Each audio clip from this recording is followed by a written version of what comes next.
If you are looking for your next book club read, this is it. We've got it for you. This is our November book club recap. We have mystery, we have historical fiction, we have classic, and we have fantasy because my brain went blank. So here we are, ready to recap for you. This is Best in Show Books, and I'm Shelby. And I'm Jeanna. We are two booksellers here at Naughty Dog Books, an independent bookstore in Nashville, Indiana, and we firmly believe reading is better with friends. So we come to you every Friday at 9 a.m. with fun bookish episodes. And like Jeanna said, my dog is here today, so I can see he's rattling the camera. He will make an appearance. But today we are recapping our November book clubs here at the store. Like she said, we've got 4. So before we get into those, we wanted to say a quick hello. Yes. We had some subscribers, friends stop by. Tess, Adrian, and Noemi came by the store the other day, and we were both working, so like the timing was perfect. It was so fun. Yeah. And I even made sure that I brought my picture that Noemi made me so I can hang it today. So I took it home to show my family, and then I brought it back today so I can hang it. So behind your desk. Yes. So thank you guys so much for popping in and visiting with us. It was a pleasure chatting books and meeting you all. Thank you.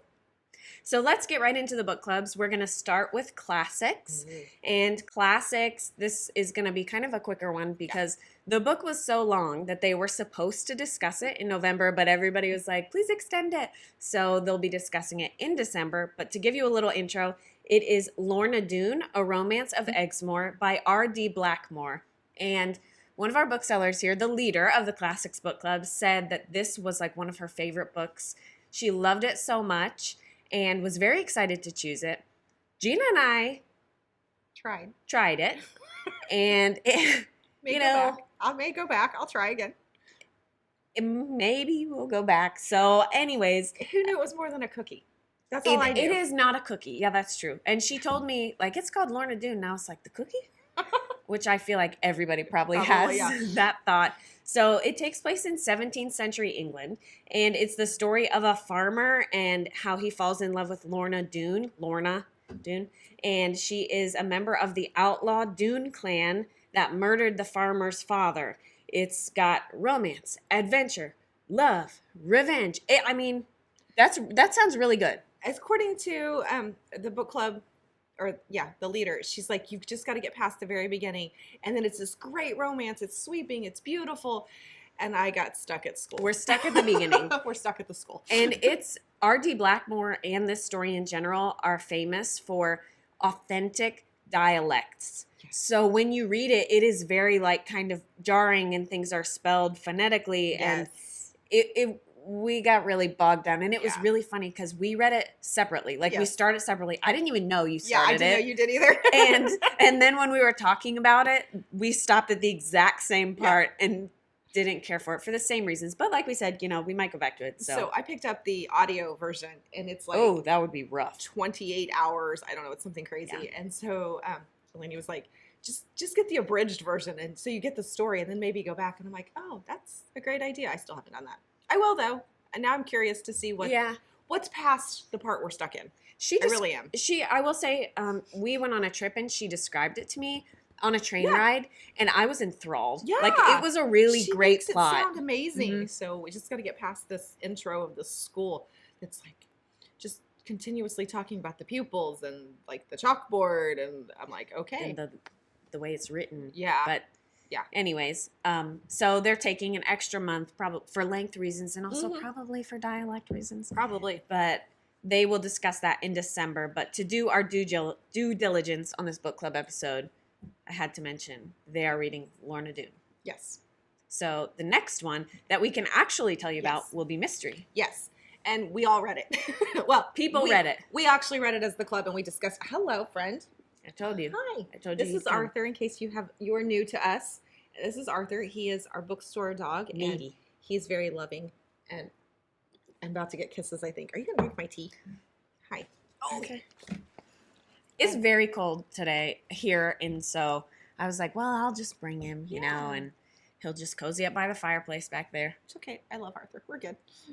All right, Arthur, Mystery Book Club. All right, Mystery Book Club. And this book is called Shadow Drive, and it's by Nolan Cubero, and I hope I said that as well as it. I hope. So it is set in Louisville, which was kind of fun. Yeah, that's close. Which is close to where we are. It's a couple hours away. And this book was, so last year at our mystery book club, at our Christmas party, we do a book exchange where it's, kind of like you get to take books from each other and they're wrapped. And your mom got this book at the and she loved it, absolutely loved it. So this was chosen for our book. And the author is a screenwriter. So we learned this at book club. We talked about this. And you can kind of see it as you read this book. It very visual, and it's very pacey. It moves very quick. There's not a dull, laggy part. So Shadow Drive is the location of this house. He is a property manager, owns several rental properties and manages them. He and his ex-wife are divorced. Let me make that clear. She owned this house on Shadow Drive. He manages the house for her, and they have moved back in together because their daughter was in a severe car accident and is disabled, and they're taking care of their daughter together. So he's managing this property. He didn't like it. He didn't want this house. He didn't think she should have bought this house, but now she's stuck with it, doesn't want to get rid of it, so he rents it out for her. And this is where the fun begins. The lady that shows up to rent this house doesn't give a driver's license, doesn't have a check, doesn't have any money to rent it because she forgot it at home, but yet wants to move in immediately. And she's a little bit older, and she said she's renting it for her and her daughter. Her daughter needs the house because they're trying to get away from somebody, and it has a child, and all the sob story. Yeah. All the tiny little violins are playing, and this guy has a soft heart, and he's like, okay, you can move in. I'll be back later with the contract. I need the money, but go ahead, because her car's full of stuff. So he's like, she really needs to. She was ready to move in then. Yeah, she was ready to move in. And so he feels sorry for it. Well, when he goes back, the house is locked. They've changed the locks. And there's newspaper all over the windows. He can't see it. Oh. Yeah, so every reason that you think I've just been scammed has come about. This is a wild ride, Froggy, from the very beginning. There's guns, there's dead bodies, there's secrets, there's trauma. There's everything you can imagine could go in this book went in this book. There were some of us at the book club kind of went, there might have been a lot. Yeah. And you went, was some of it believable? And why didn't you just call or ask or, why take it upon yourself? But then you kind of had this question. How far would you go for your child? To help them in a situation, because supposedly the little lady is moving in with her daughter to help her out. But then you have that same question that goes throughout the book for multiple characters. How far would you go for your kid? And so it was a good mystery. It really was. The ending was one of those you kind of have to look at each other and went, is that how it should have ended? Or would I have done it differently? As in you have to suspend reality a little bit, or... It ends. There's an ending. There's an actual ending. But we didn't like anybody in this book. Oh, yeah. I feel like that's common in mysteries nowadays. This is one of those books that it was like, I didn't like any of these people. And even when you thought you were going to be feeling sorry for somebody or be on their side, it was like, nope, changed my mind. We went to another level here, and the crazy came out. So it was a good book. And I mean, it was well written, but because he's a screenwriter, I think it's written like a movie, action. Pacey. Yeah, very pacey. There is nothing slow. Chapters were short. I mean, it moved. So we liked it. We just didn't always like the characters. Yeah. All right. So that was our mystery book club. Which book club are you doing next? So we've done fantasy. Fantasy. Okay. Fantasy. So fantasy read. I almost spilled my coffee. Fantasy read Shield of Sparrows by Devney Perry. Okay. And I did not read this one. I went to the club, and they kind of take me under their wing, like I've said in previous episodes, and they're talking about the plot, and then they're like, because she was a monster, which is not the case for this, but that's what they do. And this they're very was the nice. week that you were sick too. Yes. Yeah. So I really could not have gotten it done. But anyways, Shield of Sparrows is a 2025 romantasy. It was a slow burn about a princess, and she is the second, so she's the spare. And she is kind of forced into a political marriage with a hostile warrior to save her kingdom. I'm reading this. It was enemies to lovers. It was like a journey around the realm to find stuff. There are monsters that come every like 30 years or something like that. Like locusts. Yeah, that's exactly what I thought. Like cicadas, which is so it's a nightmare in and of itself. And they raved about it. And I have a friend who recently started coming to this book club, and she is like the fantasy maven. Like for me, like she has just read all of the fantasy since like I've known her since middle school. Yeah. And she has always been that way. And so she gave this 5 stars. And cool. I was like, she's a tough critic, you know? And so it's the first in maybe a trilogy. And the second one will come out next year. And it's already been optioned by MGM or Amazon or something for a series. Wow. They said it was very visual and that they thought like it could be well done into something like that. So they really enjoyed it.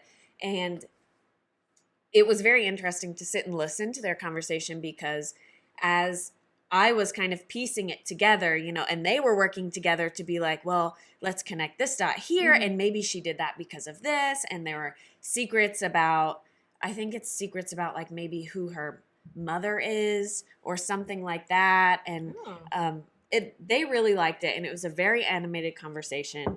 And they're very excited to read the second one. And I bet the club will read the second one like together next year. And this was, tell me the title again. Sorry. Shield of Sparrows. Shield of Sparrow. Mm-hmm. Okay. Yeah. By Devney Perry. And they really liked it. Oh.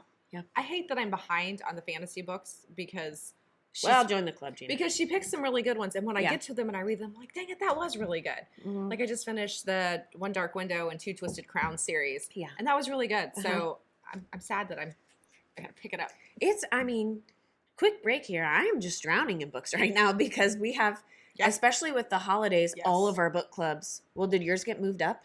Yes. Yeah. They all got moved up. So everybody, normally we have 4 or 5 weeks to read. Yeah. Some of these are like 2. Yeah. And so. Mystery and history got moved up. Yeah. And fantasy got moved up. Yeah. So I'm like trying to read all these before the holiday season. So don't worry that you're behind. No, I got my piles. We are all behind. I've got little sticky notes on them. Read by. I know. Yeah. So that was fantasy. Jeanna, you have our last one. I do. Historical fiction. Historical fiction. Take it away. So we have to go back to the fact that we read this during the Halloween fall season. So this was The First Witch of Boston, a novel by Andrea Catalano. And I hope I said that correctly. This was based on a true story. About Margaret Jones, the first woman executed for witchcraft in Massachusetts Bay Colony in 1648. So this is a little bit before the Salem witch trials, but we're at the beginning of all the witchy, we're going to start accusing our neighbors because we don't like you kind of people. So the story of Margaret and her husband Thomas, they moved to New England and to seek a new life. And they're coming from England and Ireland, Scotland area. And so when the story starts, it's really cool. It starts with Thomas. Margaret's already dead, and Thomas is getting on a boat to go back to England. Oh, and when he gets on the boat lists, and it goes sideways. And there's a cat. Of course, there's a cat. A black cat? Well, I don't know, but this cat in the story makes me just want to love the cat. The cat's the best part of some of the story in some ways. Because the cat, you kind of go, is it? Or is it not? Is it a familiar? Yeah. Yes. Mm-hmm. Yes. And so he's on the boat with the cat, which was her cat, and he's going back to England. And when the boat does its little lists and sideways, everybody's like, get him off. It's his fault. It's her husband, and he's the reason. So when he gets off, boat comes back to right. So was it his fault? Was it not? But when he gets back off the boat and he goes to their friends who have been their champion, their friends, their everything through the story, this couple has been there for Margaret and Thomas. He gets back to their house and he's like, I made a promise to Margaret that I would get rid of everything of hers when she died. And I didn't. Because she was like, everybody's going to accuse you of all of this stuff. So get rid of all of my stuff. And so he did. He opens the trunk, and at the bottom, there's her diary and her journal and her wedding dress. And he tried to carry that on the boat with him. So he's starting to think, well, just maybe. So the rest of the book is her journal entries, his story, and actual journal entries from the actual. That sounds good. It really was. It was one of those books, because it's based on a true story, And then those of us that go through and like Google things, Right. really is happening. And there was another lady in the book club who read another story or had another connection to Margaret and her story. And so she was like, these things really happened and this is true. But it's a little steamy around the edges. This one had a little bit of a romance to it. But you got her and Thomas's story. Mm-hmm. So it did have a couple love scenes, closed door-ish. Little peek, but a closed door. The door was creaking open. The creak. And then there's a lady who, he was a woodworker. Like he made cabinets and things. And she was an apothecary. Margaret was an apothecary. So she was really good with people. Like she knew, good with people as in she knew what their ailments were before they would come to her. She knew how to fix them, good cure reading them. people. Good reading people. Yeah. But that made her the cunning woman. So the neighbors automatically wanted her help, but they also were quick to accuse her of maybe having that sixth sense. And so that got her in trouble because she didn't keep her mouth shut either. And he was always like, lady, zip it. He was on her side, but it was also, you're getting yourself into trouble. So you get a lot of the trial, you get a lot of the neighbors, you get a lot of their romance, you get a lot of a lady in town who wants Thomas. She's a widow. She wants Thomas. Competition. So she makes trouble, and she's actually the one that accuses Margaret of, makes the first accusation. And then everybody's like, you get this crowd. They follow the crowd. Like, oh, she's the best thing we've ever met. And now somebody said she's a witch. So yeah. She killed my kid because my kid had whooping cough and she like put like a spell on him. I mean, so you get a lot of that in this book. I enjoyed it. We all enjoyed it. It was one of those, though, you did have a little bit of a romance to it. So, and it wasn't quite like Hester, and it wasn't quite like the other one we read last year. Heretic's Daughter. Well, when you mentioned the journal, that was the first thing that I thought of. But so the Heretic's Daughter was very much the being in prison and all of that. This was the journey to the end. So it was still a great book, and it was a great read. We all really enjoyed it. So it was a good fall read. So that was a quick recap of our book clubs. I feel like it went quick today. So we had 4 book clubs and 3.5. 3.5. Classics didn't meet. 3.5. So if you have read any of these books, any of the authors, please let us know. Drop it in the comments below. Don't forget to like and subscribe and share us with your family and friends. And your book clubs. Yes. Let us know what you read if you had book club this month or going forward like into December what you're reading. And we'd love to hear from you. So this is Best in Show Books. I'm Jeanna. And I'm Shelby. Have a great day.